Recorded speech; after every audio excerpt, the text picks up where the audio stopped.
Medical college నుంచి ఒక update అయితే వచ్చింది. రివైజ్డ్ మెరిట్ లిస్ట్ అయితే ప్రొవిజనల్ మెరిట్ లిస్ట్ అయితే రిలీజ్ చేశారు. ఆ పోస్టులు ఏంటంటే wood room technician, operation theatre assistant, anaesthesia technician, medical physicist, radiographer, dark room assistant, lab technician, junior assistant, record assistant, general duty attendant. ఈ పోస్టులన్నిటికీ మెరిట్ లిస్ట్ రిలీజ్ చేశారు. ఆ మెరిట్ లిస్ట్లో కనుక ఏదైనా అబ్జెక్షన్స్ ఉన్నాయి, గ్రీవెన్సెస్ పెట్టుకోవాలి అంటే దానికి ఒక ఫాము ఇచ్చారనమాట. ఇది మనం ఫిల్ చేసి అయితే డైరెక్ట్గా వెళ్ళి ఇవ్వచ్చు, లేదు అంటే కనుక పోస్టల్ ద్వారా అయినా పంపించవచ్చు. పోస్టల్ ద్వారా పంపించిన అడ్రస్ ఏంటంటే the principal, Kurnool medical college, Kurnool.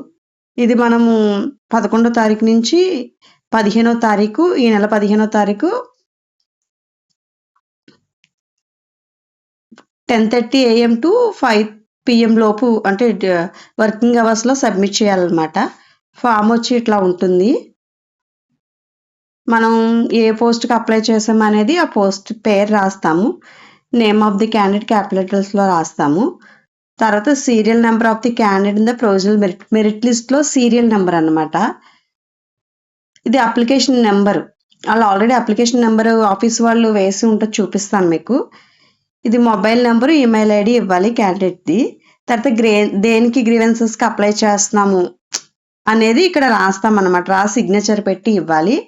Merit list ఒకసారి చూద్దాము. జూనియర్ అసిస్టెంట్ చూద్దాము.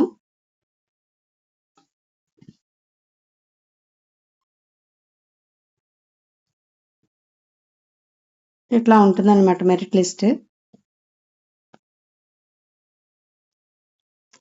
నేము, gender, date of birth, age,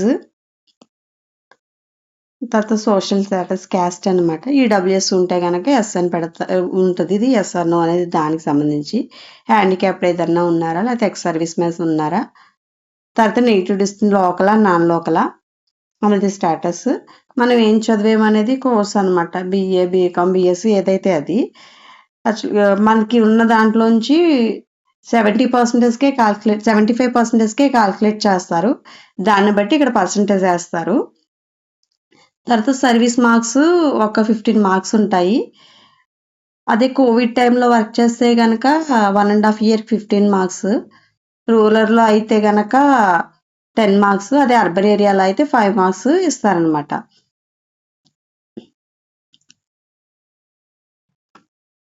every 6 monthsకి. అదే నాన్ కోవిడ్ అంటే నార్మల్గా ఉన్నప్పుడు జాయిన్ అయినప్పుడు అయితే ట్రైబల్ ఏరియాలోకి 6 monthsకి 2.5 మార్క్స్. అదే రూరల్ ఏరియా అయితే గనక 2 మార్క్స్ పర్ 6 months. అర్బన్ ఏరియాలో అయితే గనక 1 మార్కే ఇస్తారు. టోటల్ పర్సంటేజ్ అంటే టోటల్ మార్క్స్ అనమాట. 15 మార్క్స్కి మనకి ఎన్ని వచ్చినాయి అనేది యాడ్ చేస్తారు. ఈరా పాసింగ్ నుంచి ఎన్ని మార్క్స్ ఉన్నాయి అంటే ఒక 10 years అయితే కనుక 10 మార్క్స్ వస్తే మ్యాక్సిమం 10 మార్క్సే ఇస్తారు. మనకు వచ్చిన కోర్సులోంచి 75%, ఈరా పాసింగ్ నుంచి 10 మార్క్స్, అదొక 10%, సర్వీస్ మార్క్స్ 15%, మొత్తం కలిపి ఓవరాల్ గ్రాండ్ టోటల్ ఇక్కడ వేస్తారనమాట. ఇది ఏంటంటే వాళ్ళు ఇచ్చిన గ్రివెన్స్ అనమాట. ఇక్కడ ఫర్ ఎగ్జాంపుల్ ఇది తీసుకుంటే ఏజ్ క్రాస్ అయిపోయింది, లిమిట్ క్రాస్ అయిపోయింది అన్నారు. ఇక్కడ స్టడీ సర్టిఫికెట్స్ ఎన్క్లోజ్ చేయలేదు అన్నారు. అట్లా అనమాట.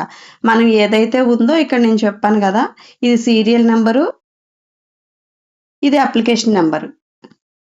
సీరియల్ నెంబర్ అంటే మెరిట్ నెంబర్ వస్తుంది అనమాట. మెరిట్ నెంబర్ అయితే స్టార్టింగ్ మెరిట్ నెంబరు.